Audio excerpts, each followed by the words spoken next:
Hey, how's it going, folks? Chris Denny with Denny's Country Life. It's been a while since I updated, so I figured I'd give you a little snapshot of what's going on here. Nothing really too tremendous, just kind of typical winter stuff that we're dealing with. This is our first decent snow. So far we have about 6 inches, and we're supposed to be getting an additional 6 inches this evening. It is currently snowing right now.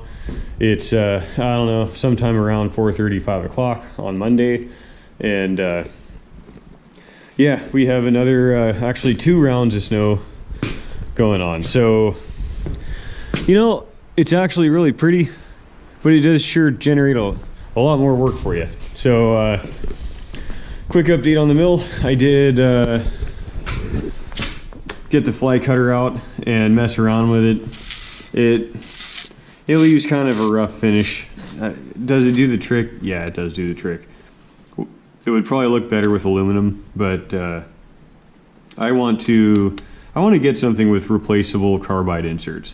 So this will probably do for certain applications, but I would like to get some decent bore bars and fly cutting bars. So anyhow, we lost power, so we had a real strong wind, northeaster wind coming through, sustained winds of 40 miles an hour, and gusts of up to 68, which is really high for around here. That's really high. That is not something we typically see. It's happened before, but here's the horses and the cows out enjoying their silage bale. Everybody's happy. So every morning I get up around 4 o'clock, sometimes before that, and I go out and I break up the cow's water and I pitchfork all the chunks of ice out, and I yard a few 5-gallon buckets of water out. Take care of these guys. They have a water heater, and so normally we just give them a bucket or two. And little Cody over there, he's always freezes over because it's only like maybe a 20-gallon water trough. So I break his ice up in the morning and we put some hot water in there. He usually holds out pretty decent till we get home from work.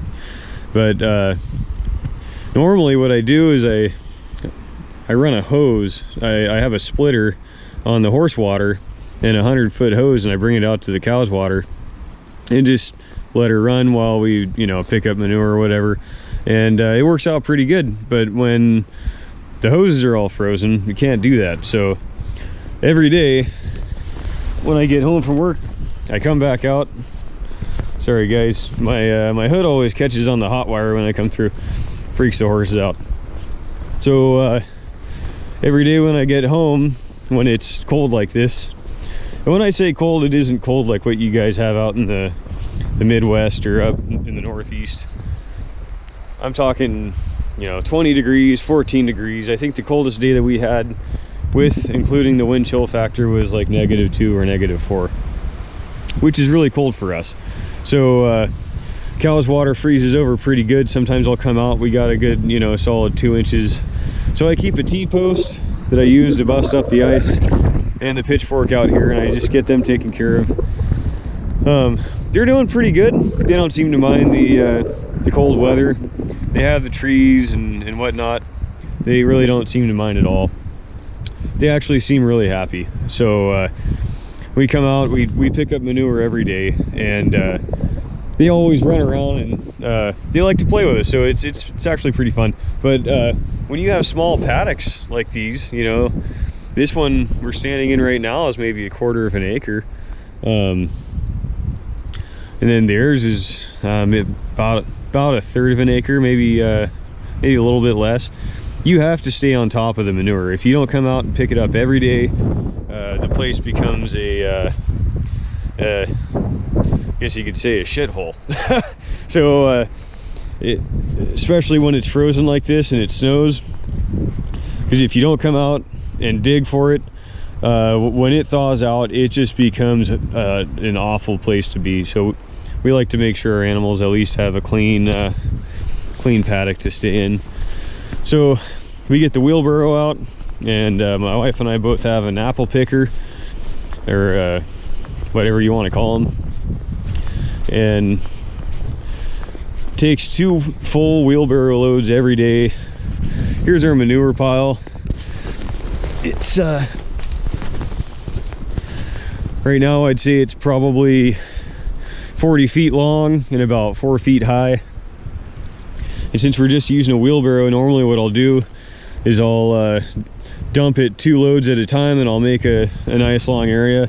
Then I'll come up on the top and pack it down, and so I can basically make a road with the wheelbarrow. And then I come back and I do the same thing again, and that's how we're able to get it this high with a wheelbarrow. And we can actually get about 4 months or so worth of manure in here. This, by the end of the winter, by the time I can get out and spread, I'll bet you we'll have probably 7 or 8 crap spreader loads. So works out all right. I would like to be able to come in here with the loader and kind of turn the manure, help it break down a little bit better, or compost, but I'm just not set up for it. I can't do that. So anyway, that's the manure pile. So that's really about it, guys. I have been on the road a lot for work. I'll be heading back to Kansas here in a couple of weeks to pack up some machinery, and just got back from California yesterday looking at some equipment. And after that trip to Kansas, then I'll be headed down to Portland to install some equipment, and it's going to be busy. It's going to be real busy. I don't normally travel that much, but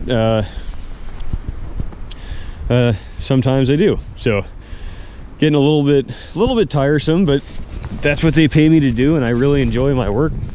I love what I do. So but it can be kind of tough being gone when the weather's like this, and Shannon, my wife, has to come out and pick up all the manure by herself and bring out those 10 to 15 5-gallon buckets by herself every day. But that's just, I guess, what we do.